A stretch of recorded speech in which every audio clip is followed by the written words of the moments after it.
Far to the south, in the desolate fortress of Machaerus, John the Baptist was still held captive, but even there he had heard of the acts and deeds of Jesus, the man whom he had called the Lamb of God. And when two of his followers came secretly to his cell, John begged them to go to Jesus and ask if he was truly the one who was to come. And obedient to John's request, they undertook the long, arduous journey. Northward they traveled, across the hot, bitter, salt shores of the Dead Sea, up the fertile valley of the Jordan, skirting Samaria, coming at last to the Sea of Galilee. Through Kinnereth they journeyed, Tiberias, Magdala, and at last they came to Capernaum. Do you believe that I am able to do this? Let it be done to you according to your faith.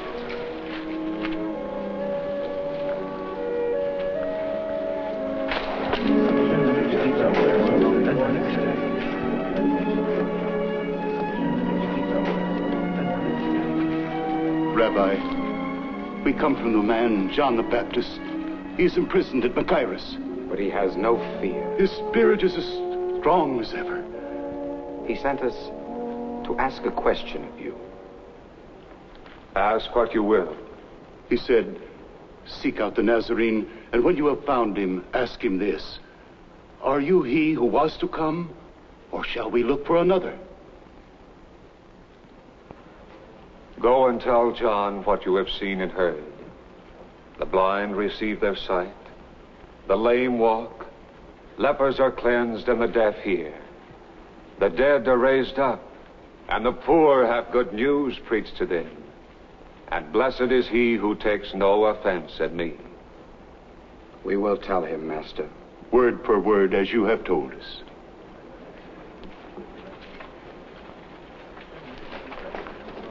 Who are those two? Followers of a prophet called John the Baptist. Prophet? A wild man clad in skins, dining on locusts and wild honey? I've heard it said that he was sincere, devout. Ranting, raving madman. Enough.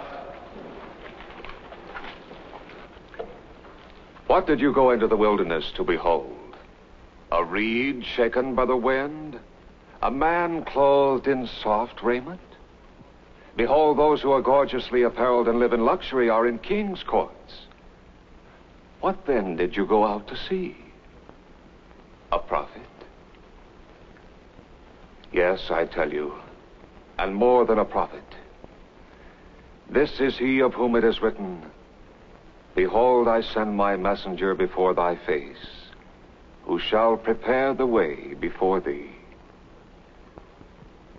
Truly I say to you, among those born of women, there has risen no one greater than John the Baptist.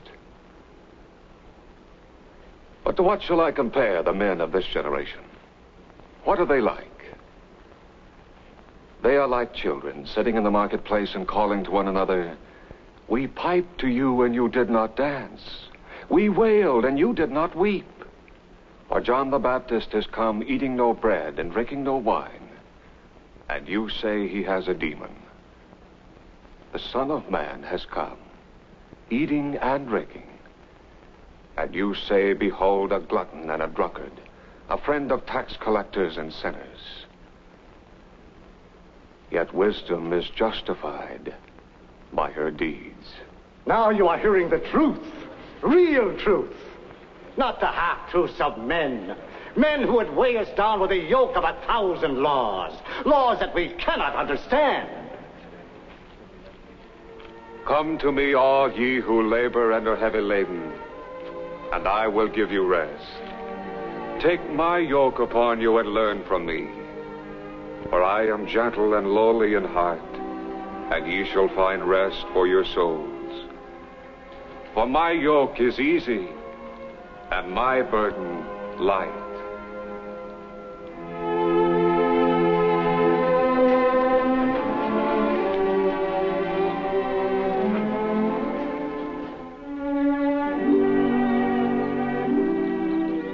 While the Master continued with his mission, his disciples, by two and two, were imparting his teachings to the people of Israel. Thaddeus and James the Less.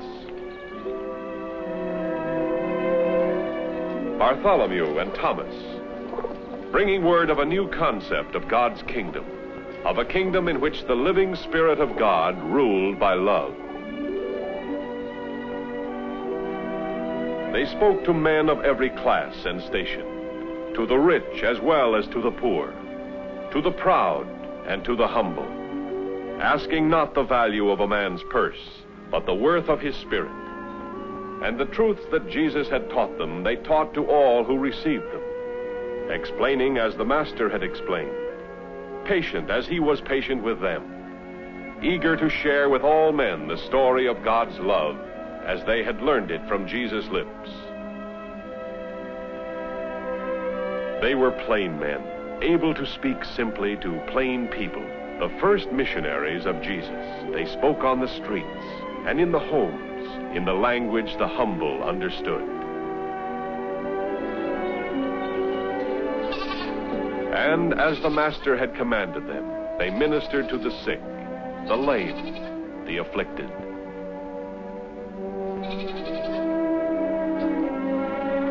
And that's the way my father taught me to make a splice. You never lose a net if you make a splice like that.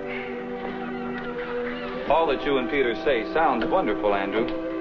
Too wonderful, I'm afraid. If earning a place in God's favor is as simple as you say it is, why do the scribes and Pharisees trouble themselves with 1,000 rules? God's rules are simple. It's man's misunderstanding that's made them complex. Oh, yes, but surely those who have devoted their lives to following the law and every twist of the law should stand first before the Almighty. Oh, Jesus tells us that all men shall be judged by their sincerity, not by their acts. He said that the kingdom of heaven will be like this: a net cast into the sea, gathering fish of every kind. We pull in our nets and separate the good from the bad. Just so will God's angels separate the men. You, me, the scribes, the Pharisees, the whole catch. The good they'll save. The evil, they'll cast away. It'll be as simple as that.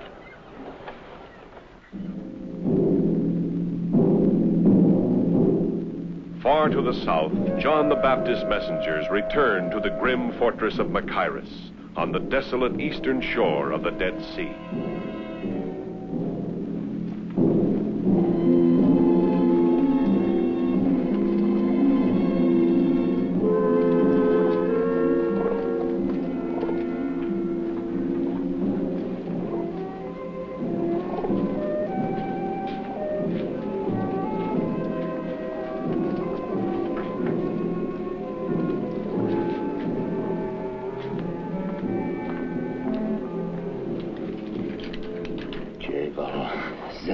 You are unharmed, Master? Oh, yes, I am quite safe, for the time at least. The whole castle is busy with preparations for Herod's birthday feast. I've been completely forgotten. But now tell me, the Nazarene, did you find him? And what did he say? We saw him at Capernaum. With a great crowd around him. Some sick, some crippled, some blind. And others, scores of others, who follow him from town to town, just to hear his voice. For the first wine, the Damascene. The light Damascene, spiced, of course. Then, I think, the red Bithynian. Then, with the roasted meats, that purple Cyprian. The Romans always love it. No, you fool. Put the incense up there, close to Claudius' chair. He adores the scent. His villa at Capua reeks of it. Well, what do you think? Have I neglected anything? Nothing trivial. Well, I should hope not. Every detail is important tonight. Not only will all my chiefs be here, but the senator from Rome as well. So you have said repeatedly. He is close to Tiberius, very close. If he speaks well of me when he returns to the capital... And do you think one banquet is going to keep him from telling him the truth? That your subjects jeer you, revile your name, threaten open revolt, and all because of one man? Oh, that again. Yes, again. And again and again until you destroy him. You. Put the taper over there. That corner's blacker than a tomb. Every hour you let him live, the less the people fear you. Spare him another week, even another day. I have no time for it now. My guests are coming. I must see to 100 things. See to your crown, your kingdom. See what you're about to lose because you fear one man. I do not fear him. You fear his God. I must prepare for the senator. A God unable to release him from his chains, a God powerless to open the dungeon door. How Tiberius will laugh when the senator tells him that you fear one unarmed follower of such a god. Enough silence.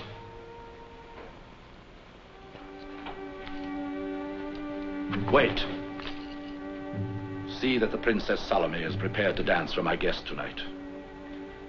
My daughter dance for your wine-drenched guests? It is my order. I command it.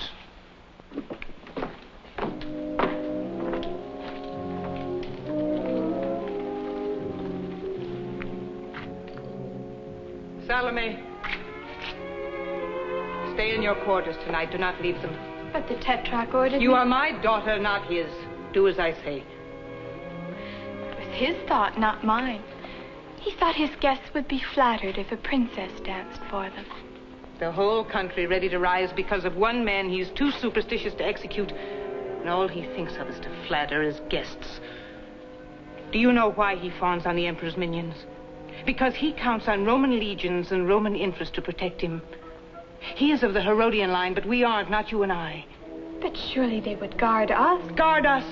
Why, I would be the first one blamed. The woman the Baptist reviled as the symbol of wickedness.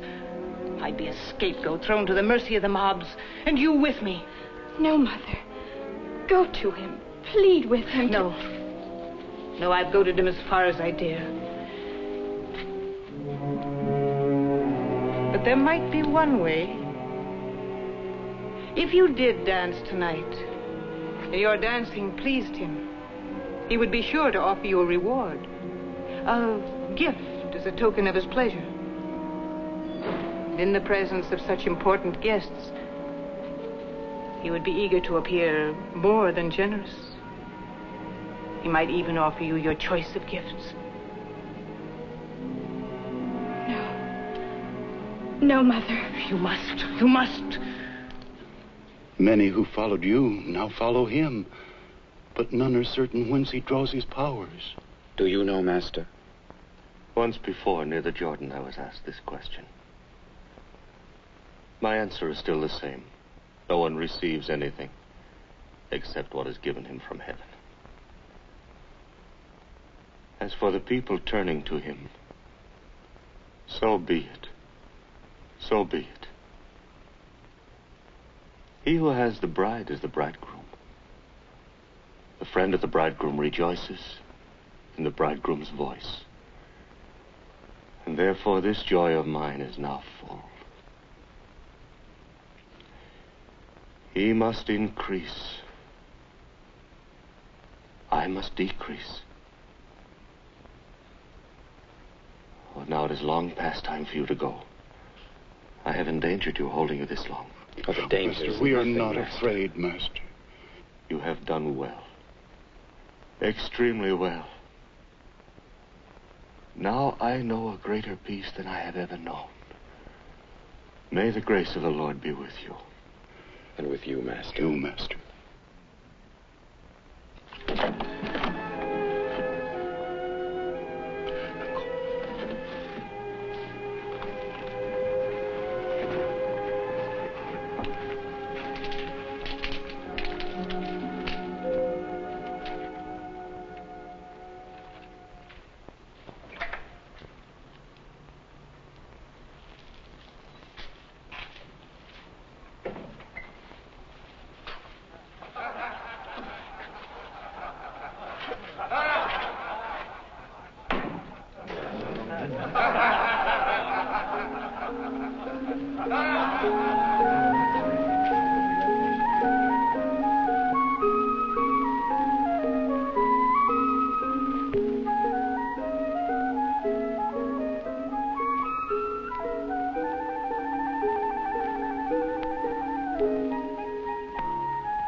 Princess, rise and be rewarded for having given enjoyment to my honored guests. You have pleased us, now it is my pleasure to please you. Name your reward, one worthy of a princess of the Herodian house. Your Majesty has been so generous to me already. Come, speak up. Your choice of the jewels in my coffer? A villa of your own beside the new palace? Ask me for whatever you wish, and I will grant it. I know not what to say, Majesty. Take time. Think what you most desire. And on my oath as Tetrarch, whatever you ask me for, I will give it to you. Even to half my kingdom.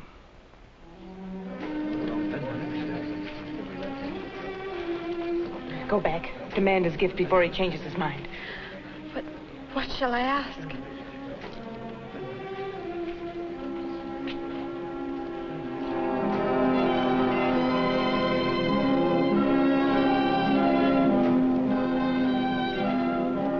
Yes, I am very fond of her, as if she were my own child. And indeed, we are of the same blood.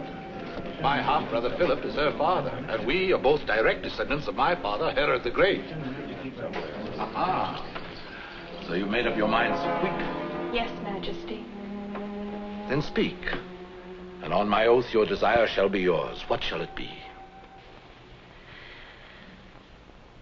I want you to give me at once the head of John the Baptist on a platter.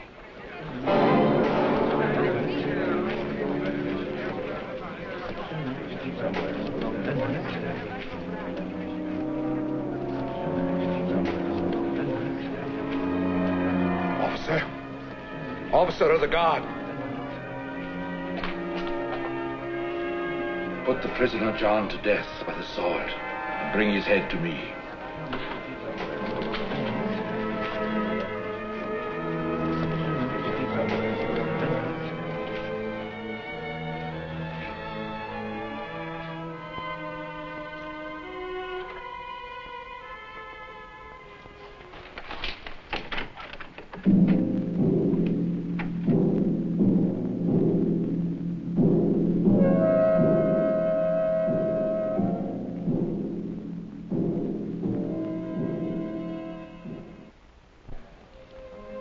Or what woman, having 10 silver coins, if she loses 1 coin, does not light a lamp and sweep the house, and seek diligently until she finds it? And when she has found it, she calls together her friends and neighbors, saying, "Rejoice with me, for I have found the coin I lost." Even so, I tell you, there is great joy before the angels of God over one sinner who repents. Master, do you remember us? The men sent to me by John the Baptist. Yes, and welcome. We have come to be your followers, Master. We and these 3 who have journeyed with us, they were his followers too. Were? He was beheaded by order of Herod Antipas. We carried the body to a tomb. Now we would follow you.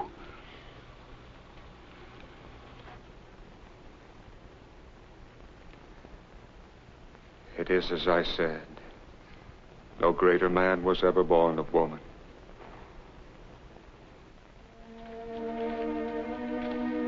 Their first missionary journeys completed, the 12 returned to Capernaum, where Jesus welcomed them. Now that we're all together again, I have news that John the Baptist is dead. Truly I say to you, among those born of women, there has not risen a greater prophet than John the Baptist.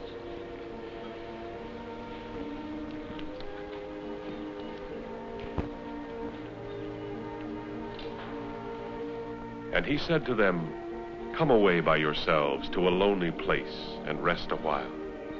For many coming and going, and they had no leisure even to eat.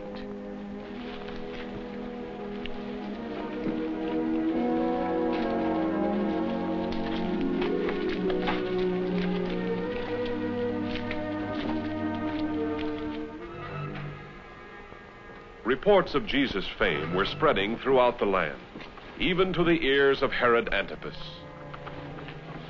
The hour grows late, my lord. Have you an appointment with the dawn? I have no wish to sleep. No? I thought you'd be exhausted. You've slept so little for past weeks. Tossing, turning, muttering in your sleep. I've had bad dreams. hideous dreams. Was that the messenger from the coast? Oh. What gossip had he from Caesarea? None. He came from the Decapolis. He brought reports of a man, Jesus, a rabbi from Nazareth. Things must be dull in Galilee. That's all the news he had to tell. 'Tis said he speaks with the voice of the Lord, wipes away the plague with the touch of a finger, has authority over demons that possess the insane. Oh, really, my lord? And he says that all these tales are true. Well, then he's either a fool or a liar. He is no fool, and he would not dare lie to me. The people think the man Jesus is a prophet reborn, Elijah walking the earth again. Or Jonah or Jeremiah. Samaritan folklore.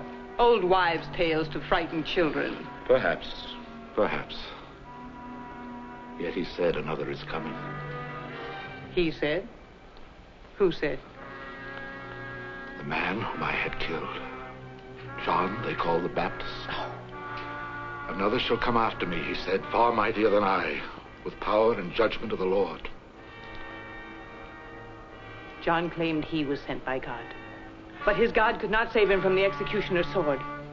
Surely that proves he was no holy messenger. And that the God whom he called Almighty had no power to... Enough. It may have been God's will that John should die. Why must you interpret everything as the will of John's God? The God of a conquered people, a God whom only the Jews worship. I am a Jew. My father was ruler of all Israel. But you are of the Idumean line, not Israelite. Raised in Greece and Rome, given a worldly knowledge, told of other gods. Why, the Egyptians have a score, the Greeks hundreds, the Romans thousands. If you must plead allegiance to a deity, why not one of them? Bow to another god. A different one? Why not?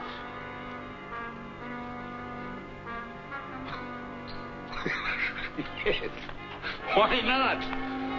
I am of royal blood. I'll choose my own god. Here. Let's pledge him with a toast. Which shall it be, eh? The Romans' Jupiter or the Grecians' Zeus? Baal of the East or the Egyptians' Seth? I do not care. You choose. Your choice is mine. Then I shall name.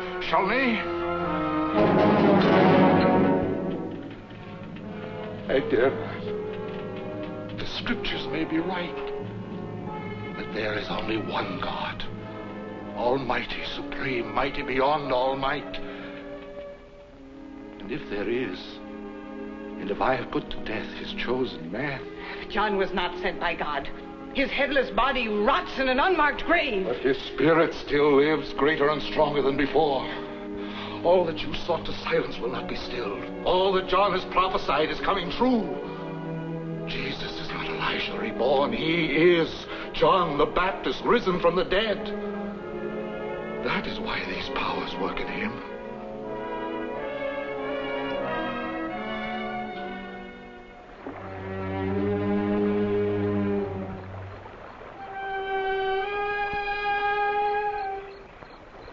During the days that Herod fearful in his fortress, Jesus continued his earthly mission.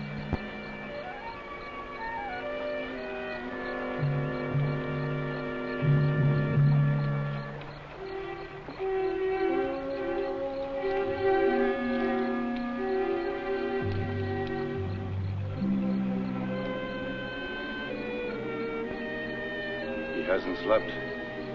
No. He must have loved the Baptist deeply. Andrew tells me that they were kinsmen. But no man can go on day after day without his rest. Not carrying the load that he bears, and the continual demands of the people, and now his grief for John.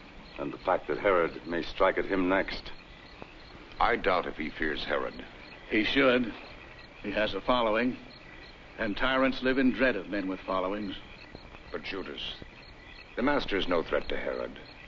Any leader on the side of truth is a threat to tyranny. A danger to Tiberius, the puppets of Rome, Herod, his brothers, to Caiaphas. The master doesn't preach revolt. He talks of love and forgiveness. Yes, I know. But Israel will never be free to love and forgive until her people unite against Rome. Rise to a leader who will guide them, order them, command them to obey. Another tyrant? No, a king. Their own king, a king of Israel. One they will accept as a David, a Moses, a Hezekiah. This is an old, old dream. For 3 centuries, people have talked of it, but accomplished nothing. But it will come. Not in a year or 2 or 3, perhaps, but when enough men are willing to die for a kingdom of their own. I was a zealot, pledged to restore Israel to its place among the nations of the world. For years, like all the Brotherhood, I preached hate and fight and destroy. But now I have heard the Master speak of love and forgiveness, and I want more than revenge or temporal power or the glories of this world. So do the rest of us, and the hundreds that have heard him, and the thousands that will. Well, perhaps you're right. Through that night and the days that followed, a great weight lay on the heart of Jesus. The death of John the Baptist meant more than the loss of a beloved kinsman. It marked the ending of the time of the messenger sent to prepare the way. Now the task, the full task, rested on the shoulders of only one: to bring the word of the kingdom to all mankind, to train the men who must carry on the work when he could no longer be with them.